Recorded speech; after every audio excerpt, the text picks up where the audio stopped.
Asilotshise sithokoze khulu kwamambala ukuhlangana ngaphakathi kwe-The Life Therapy nobongani wakwaMthombothi.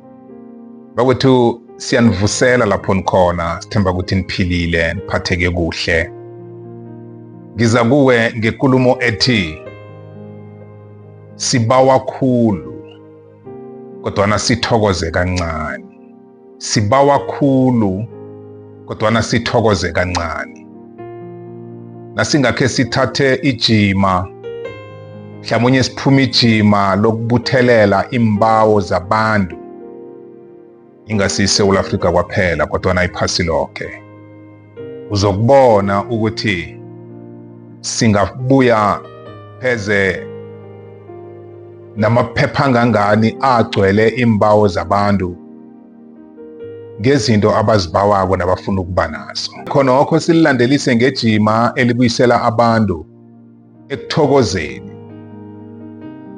ukuthi akhe sizwe abantu abathokozako ngalokho esele banakho nalokho esele bakufumeneko. Kungenzeka sibuye simkhonoze, namkha sibuye namaphepha amabili namkha amathathu wabantu abangavela ngaphambili bazokuthokoza. Sibawa khulu kodwana sithokoza kancane. Uzakukhumbula ngesehlakalo samadoda alisumi ebegade anekhwekhwe, ahlangana neNkosi uJesu ambawa ukuthi akabapholise. iNkosi kwamambala yakwenza lokho, yabapholisa. Kwabuya munye kwabalisumi wazokuthokoza. iNkosi yambuza yathi, bapha balithoba ngombana benilitshumi nanithomani bawa ukusizakala. Lelo lithwayo elisivezelako ukuthi abanengi bethu sithanda ukukhongozela kunokusikima, siyokuthokoza ukuthi sifumene. That is why today I want us to embark on this discussion, and I want us to touch our minds. I'm talking about our soul. In our soul, that's where lives our will, our emotions, and our mind. In our soul, we have these three things: our will, our emotions, and our mind. Our will of doing things, our emotions of how we allow things to matter into our lives, our mind to apply the wisdom, which is the knowledge and the understanding that we have accumulated thus far. These three things are the things that controls our daily lives: our will, our emotions, and our mind. If we can get these three things correctly, that's when we will now allow the Spirit to take charge and lead the soul. But unfortunately, it's the soul that is governing the spirit, and that's what we're lacking. Kuhle ukwazi nokuzwisisa ukuthi ukubawa kwethu akusikho okusenza sithabe empilweni, kodwana nguthokoza kwethu okusenza sifumane khulu kunokubawa. Akhe ucabange ngomuntu ohlala bawa sithina simnikelako angathi ngiyathokoza, avele kodwa kusasa abawe umnikele angathi ngiyathokoza. Ihlandla lesithathu uzokwenzani ngomuntu loyo? Uzokuvela abawe bese umcale nje kuphela. Awumcali kwaphela ngombana ungafuna ukumnikela, kodwana umcala kwaphela ngombana sewuzwisisa ukuthi kuhle kuhle umuntu lo ngozele ukuzokudla kwaphela, kodwana ingasi nokusiza abanye, ingasi nokuthokoza kilokho eselakuthola. Sibawa khulu kodwana sithokoza kancane. Mntwana ekhaya, ngifuna ukuthi namhlanje akhe usikimise ihlangothi lokuthokoza, ubone ukuthi angekhe waphuma na keminye yemiraro ocabanga ukuthi izele safuthi ukuzokubulala empilweni. Akhe uthome ukufunda ukuthokozela nokuthabela nanyana ngilezi zinto ezincane ezinyazekako abantu bebakurarekele ukuthi ungathokozela into encane kangaka. Ifihlakalo yempumelelo empilweni ngileyo. Akusiyo yokubawa khulu, akusiyo yokwaziwa khulu, akusiyo yokuthi wena mhlawumnye ubuthelele kangangani ilwazi emazikweni welwazi ahlukahlukeneko. Kodwana impumelelo ekulu evula iminyango nengavulwako kwabanye mamandla wokuthokoza. Ngibawa ukuthi ungene nami kilezi mbonelo. Abanye bethu asiyithokozeli indawo esihlala kiyo, begodu siyiphatha kumbi, siyayidlaphaza, asinandaba nayo. Kungaba yindawo oqhatshe kiyo, awihloniphi, awuyiphathi kuhle, kodwana unesifiso sokuthi ngelinye ilanga ube nendlu yakho. Izokufika njani indlu yakho usabhalelwa kuhlonipha le oqhatshe kiyo na? Akhe ulinge ukuyiphatha kuhle le oqhatshe kiyo kwangange yakho, ubone ukuthi yakho angeze yafika na. Asithi nako-ke sowunayo indlu ohlala kiyo, obusiswe ngayo, kodwana soloko awuthokozi, awuyithabeli, awuyiboni njengekhaya elifuthumeleko, awuyiboni njengendawo ekwazi ukukusitheza nokukufihla ebusuku elakini lobumnyama lapha izinto ezimbi zenzeka khona, kodwana unendawo nawo okwazi ukubalekela ngaphakathi kwayo, uvala umnyango ukhiye, ukwazi ukusithela wena nomndeni wakho nabantwana bakho. Kodwana soloko namhlanje usayibiza ngendlwana, usayibiza ngomtlhatlhana, usayibiza ngani. Akhe ulinge ukuyibiza ngendawo evikelekileko, akhe uthome ukuyibiza ngegama elithi ngivikelekile, nginekhaya, nginomuzi, nginendawo yokufihla ihloko. Ngiyathokoza ukuba nendawo efana naleyo. Wakhe wacabanga ngabantu abalala ngaphasi kwebridge na? Abangazi ukuthi kuyokusa basaphila. Abangazi ukuthi ulala ngaphasi kwebridge nje ubuthongo bumbambe ahone ababhudange lapho uzokuvuka saphila na? Angekhe kwenzeke ingozi endleleni apha, inkolo ezihuhube bezokupatlaza phezu kwakhe ngenxa yokuthi anganandawo yokufihla ihloko. Wena onayo oyidelelako, akhe silingeni bakwethu ukubuyisa imikhumbulo yethu, sibe babantu abaza kukhumbula amandla wokuthokoza. Ukubawa khulu kubuthakathaka, ukubawa khulu angeze kwasifikisa lapha sifuna ukufika khona. Kodwana labo ababuyako bathokoze nabenzelwe izinto, kuba ngibo kanengi abahlomulako nendweni ezisezako. Namhlanje abanye bethu sibusiswe ngabentwana emitjhadweni yethu nangaphambi kobana sitjhade, kodwana abantwana nabo asibatjheji, asibaphathi kuhle, asibanakekeli, asibazi ukuthi bakhula njani. Wakhe wazibuza ngabantu ababili abayi-couple who are really wishing to conceive, but they don't.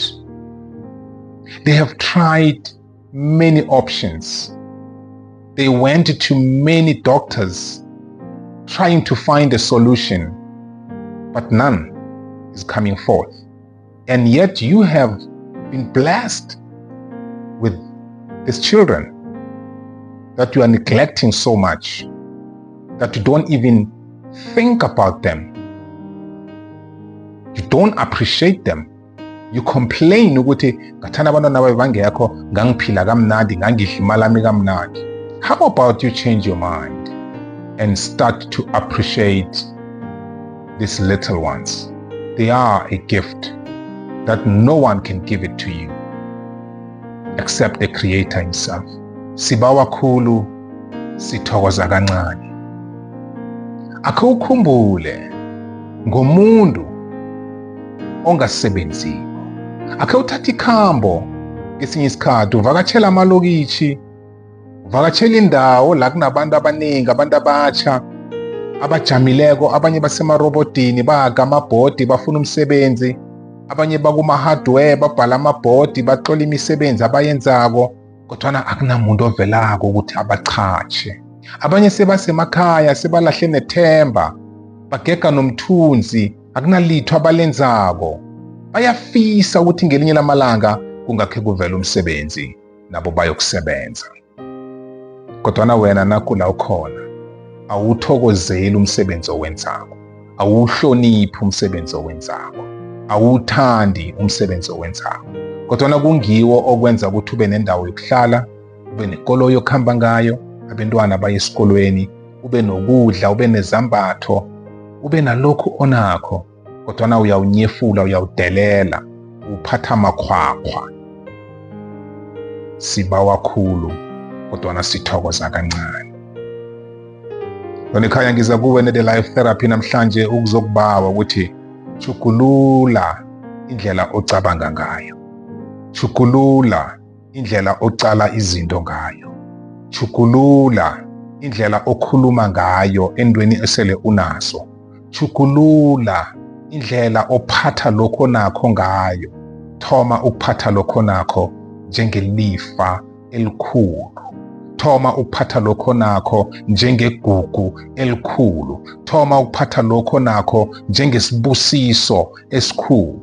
Bese ungakhohlwa ukusebenzisa amagama wokuthokoza, uzibize ngamagama amahle izinto onazo, ungazibizi ngamagama amambi, amagama wokuzinyefula, kodwana-ke zikhulumise kuhle, ngombana baningi abakhongozeleko abafisako ukuthi lokho nakho nokudelelako ngathi kungawela ezandleni zabo.